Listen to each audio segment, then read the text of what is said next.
Yeah, good morning, good afternoon, and good evening, depending on wherever you are watching us from. It's another issue of politics on the street.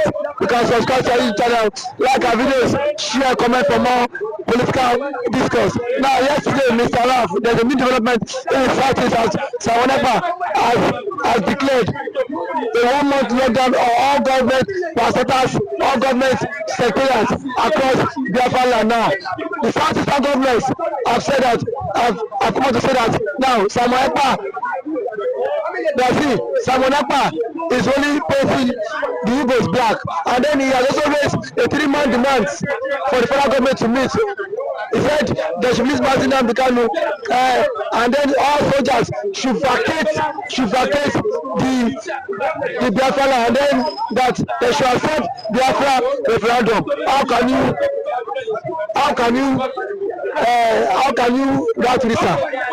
So you see what is there. Governors in the southeast are the problem that Igbo land has today. Look at what they are saying about Ekpa's at least reaction to government, federal government inadequacies. See, let me tell you, the theme of the lockdown Ekpa is talking about is paralyzing, disabling, making to be ineffective or unoperational all federal government establishments, institutions in Igbo land. That means they are going to carefully monitor the whole federal government interest in Biafra land, making sure that for 1 month none of them could operate, can work. Meaning, ranging from if Nigeria will still working in the southeastern Nigeria, I'm just a certain example, they are not going to work anymore for 1 month. If First Bank is owned by federal government of Nigeria, just for instance, they are not going to work. And other federal government institutions in Onitsha, in Enugu, in Aba, Owerri, Abakaliki, across Igbo land. See, federal interest in Igbo land, number one there is University of Nigeria Nsukka, if you don't know. University of Nigeria Nsukka is going to be what? Disabled for 1 month. Students won't go to school there because it's one of the biggest federal institutions in Nigeria. So what it means today is that their friends that are going to take what is theirs. Since government or administration of Tinubu still remain adamant to the request of the Biafrans to let Nnamdi Kanu off the hook or off the cage of the DSS. They are going to paralyze anything that belongs to federal government for 3 months. That's where Ekpa is coming from. It doesn't mean that Igbo people, Igbo market women, students, traders, commercial banks are not going to work. No. State government will be doing their work. State government workers, for starters, they will be going to work. But anything federal will be what? Sincerely monitored by the Biafra forces for 1 month. That is what Ekpa is saying. And let me tell you, since Tinubu has at least declared Nnamdi Kanu's case untouchable, very sacrosanct in such a way that Nnamdi Kanu will not have his way, or his lawyers will not be going to see Nnamdi Kanu, or maybe Nnamdi Kanu matter has become a different issue. He said it is a treasonable felony. That's why it's a very unique case. Okay? Since Tinubu has declared Nnamdi Kanu case a unique case, federal institutions in Igbo land is going to be paralyzed for what? 1 calendar month. 1 calendar month. Yes. Now, sir, our Southeastern or Biafra not working in this federal government institution, sir. It doesn't matter. It doesn't matter. Federal institutions are being the employees are one, Hausa, the so-called #1 citizen in Nigeria. Low mentality is stricken. 2, Yoruba. I listen to me. the so-called Oga of administration. Now we know administrative pass. Today, Nigerian economy is flopped. Now we know administration. Number two, which is Yoruba. Now we know administration pass. We are too much in administrative. They are not going to administer in any institution in Igbo land. By Simon Ekpa, that's what BiAFRA forces are saying. We are trying to analyze what Ekpa is saying here. And listen to me. 3, Igbo man is part of federal workers, federal government parastatals and workers. Yes, they enter civil service. They are not going to work. There are other establishments to work in Igbo land. And especially, let me ask you a question. How many Igbos do you think are working in federal establishments in the southeast? They don't employ Igbos. They turn their backs on Igbos.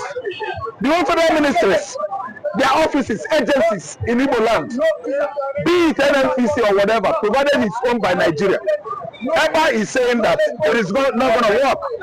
That is the explanation. Elaboration of what Ekpa is trying to sell out to the members of the public.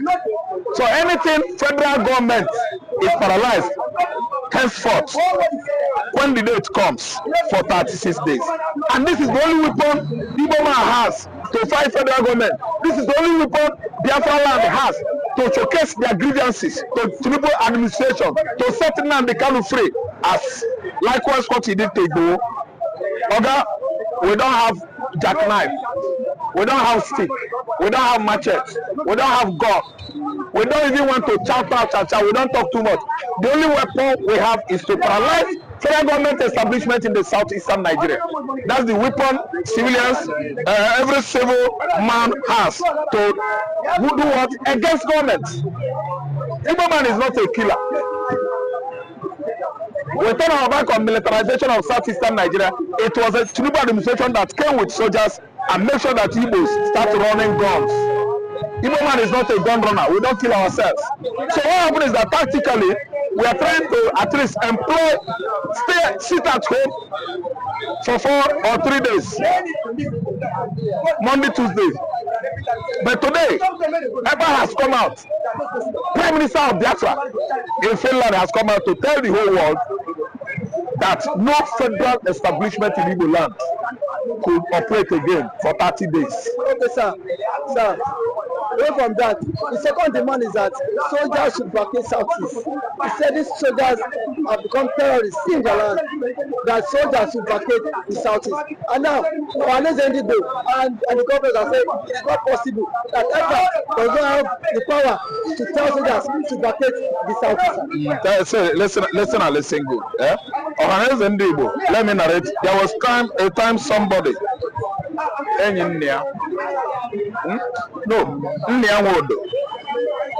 was president of Ohaneze that I know was very, very vocal. He's an outspoken man, a man well knowledgeable. He pioneered Ohaneze as a cultural group of the Igbos. Actually, he wasn't getting it right. He's gone. Obiozo become a flesh on the thorns of Igbo youth and the Igbo nation. What happened? Blessed memory. Iwanyanwo wore that coat. Let me use coat to at least symbolize that platform. He entered the coat, the suit.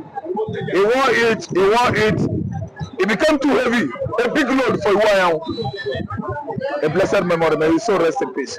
So today we are seeing another person. I think it's from the angle of either River State or Delta, our sister tribes in the coastal line of Biafra, entering what? Putting on the same suits. Oga, Ohaneze is not in the position to dictate to Biafran youths, Biafran men, everything that will be done about Biafra. No. Ohaneze is a cultural platform, sort of uniting the whole Idoma, Egala, Ikweres, Calabaris, Ibibio. Oftentimes I used to explain so much Ijo, even Urobo, they are there with us, all of us together. It has nothing to do with Biafra. If they want to break Kola, they should visit all these Ikweres, all these tribes I enumerated just now, with Kola to pray the way they do liberation for the gods of the land, according to people that believe, not me. I don't believe anything gods. I believe in God. Listen, the people that are pioneering Biafra currently in this modern time are people like those men, those children that were born during the war. They have the blood in them, running in their veins. They have the blood in their system. They have the spirit of Biafra. The doctrine of Biafra is highly deposited in their spirit, mind, blood. People like from 35 years, 18 up to 57. Biafra is as old as 57 Ojukwu war. Now, if Nnamdi Kanu was born in 1967, Nnamdi Kanu is 57. These are people that will be pioneering the affair, the matters bordering on Biafra. People like us. We are the veterans when we are young. We are the war, Biafran war veterans, because we are young there. They carry some of us, most of us on the belly, our mother running. So the blood is running us. It's not 93-year-old men. They are growing frail, not age, senility, sickness, illness as a result of old age has begun to creep into their system. So let me tell you, allow men to be, or others allow men to be. That is the reason why Nigeria is like this today. I don't come for Tinubu, because Tinubu is an old man who cannot reason well, trying to tell us that he will pile up the affair of Nigeria the way he did in Lagos. By the way, is he the one that built Lagos State? Is he not just running his mouth? Okay, look at Nigeria today. Is there anything that Tinubu is doing so far? Old men in Nigeria should go and rest. They should have rest. See, let me tell you, Ohaneze you are talking about, if it happened mostly that this is how we need to take what is ours with the Biafran youth. Can you, blessed memory anyway, come out and carry gun or machete? Even if a stick, if saying a stick, can you carry stick? Cannot. This Ohaneze that is talking about, the man that is the current Ohaneze president, can he come out and carry ordinary cutlass to defend his land, Biafra land? Oga, it is for the youth. Oga, whatever is it, is a young man. Oga Nnamdi Kanu is it, is a young man. Okay, if it happened that Biafra had get his independence or her independence today, listen good. We are going to invite Ohaneze old men to rule Biafra, thereby drifting into more mistake that Nigeria has made today by piloting 90s, 80-something-year-olds on their political arena. Because if you are not up to 80, 90 years, you can't rule Nigeria. Nigeria is left for the oldies, old men, old brain. Okay, let me tell you, Biafra is not for old men.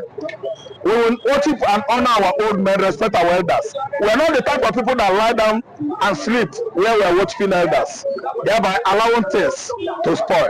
Okay, that's my own take today.